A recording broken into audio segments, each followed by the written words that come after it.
seafood pa rin. No. It's okay, we'll get there someday.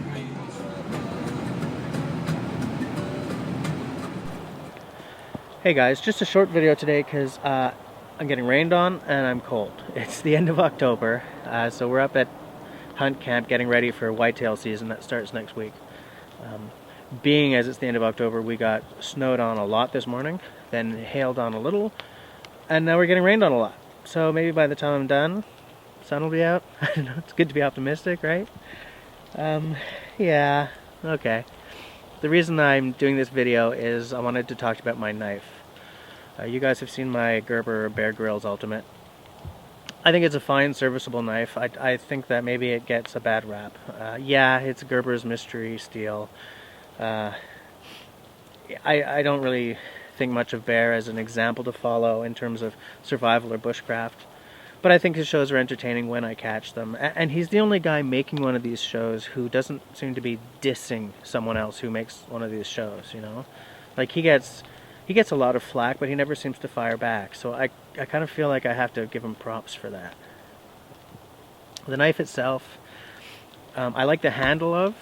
The fact that it's got orange, like, accents has saved me from buying a knife twice now. Because, you know, I've dropped it in long grass or you know, in the bush or something.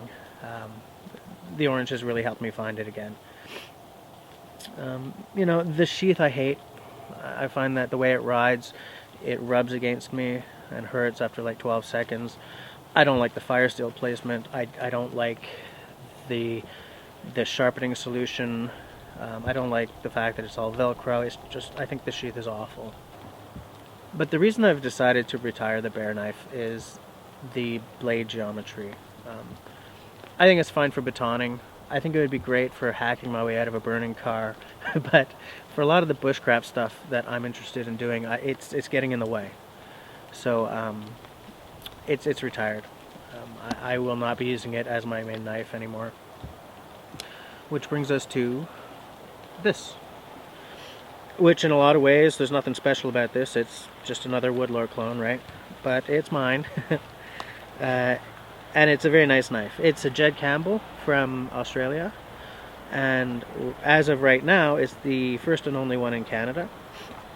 It's getting soaked, but I'm going to wet form the sheath, so I don't really care. It's really nice. It's like, it's not an Adventure Swarm. It's not a, you know, Jacklore, but it's under 200 bucks. So what are you going to expect, right? And I think that for under 200 bucks, it's a very nice knife. This isn't going to be a review because I haven't had it long enough to really give it an honest review. This is sort of initial impressions. And initial impressions are, it's got a good serviceable sheath. It's a nice thick leather. I don't know if you can see that. It's got a fire steel loop for a fire steel that I'm hoping to build myself. Oh, and he even sent me a chunk of the wood from the scales and the liner so that I could make a handle that matches, which I think is a pretty nice touch. I mean, he didn't know me from Shinola before we made this deal, so props to Jed for that. And that, by the way, is why, in my opinion, it's always best to get something by one guy working in a workshop instead of like a factory worker somewhere just punching him out 50 a day. You know, your treatment when you go one-on-one like that is just so much better. So as I said, it's a nice enough sheath. It's good, it's strong.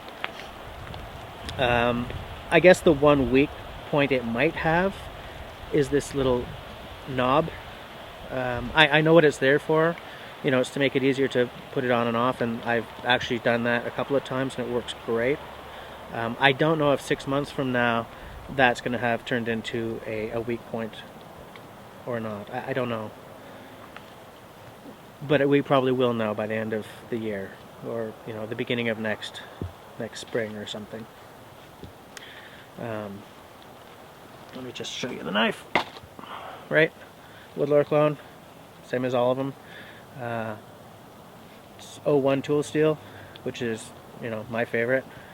It's 3 or 4 mil. I think it's 3, but I'm going to check on that, and I'll either put it in the notes down below or on screen in the stats. Straight up Scandi, no secondary bevel, ironwood scales, black liners, you know, brass pins and lanyard tube, you know, Woodlore. One thing that surprised me is how square the handle turned out. I was expecting it to be a little more round, and it seems okay anyway. I'll know again once I've used it for more time. I haven't gotten any hot spots yet, but I've only been using it for a little while so far, so I don't know yet. It feels pretty good in the hand. I've got like short, stubby hands, and in fact, Jed and I talked about that.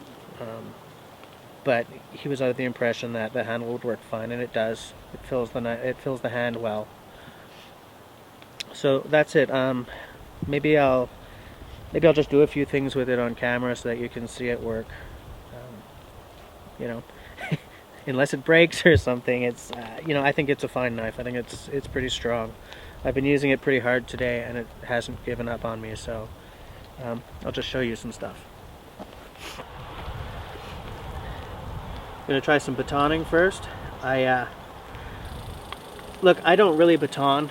I've got a really nice axe, but I know that people tend to look for batoning as one way to judge a tool. So here we go. I do it sometimes, you know, if the situation calls for it, which it rarely does.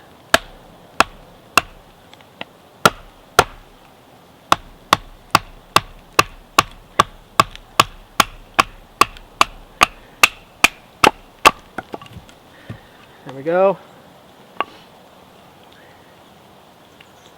No problem so far. I find that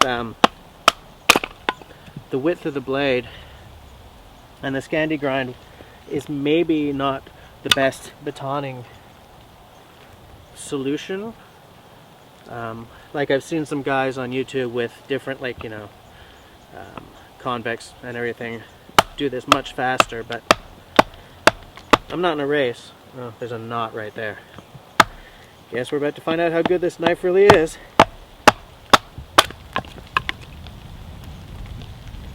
It's fine. It's fine.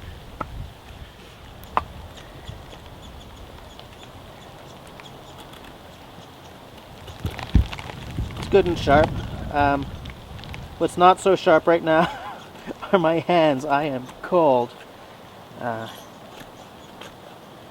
So I'm not feather sticking the way it should be done, but that's not the knife's fault at all. I'm just freezing.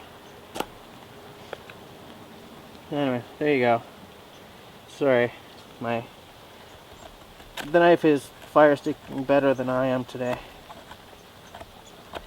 See? Maybe a little chopping.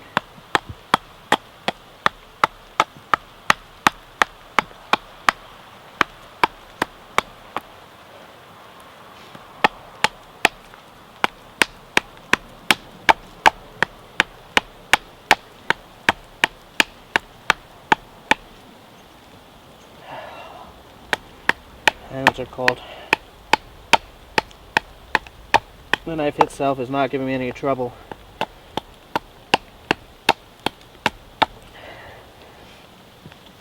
I would love to make a tent peg for you guys, but I think my hands are just too cold.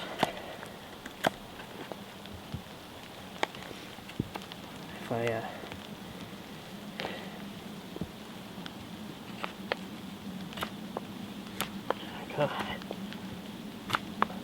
I don't even know if I'm in frame right now, but it's carving fine. Look, it bites in fine, you know.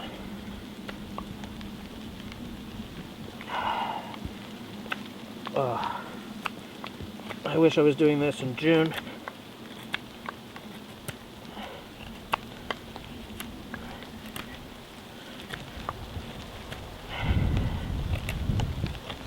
Here we go. I think it's a nice knife.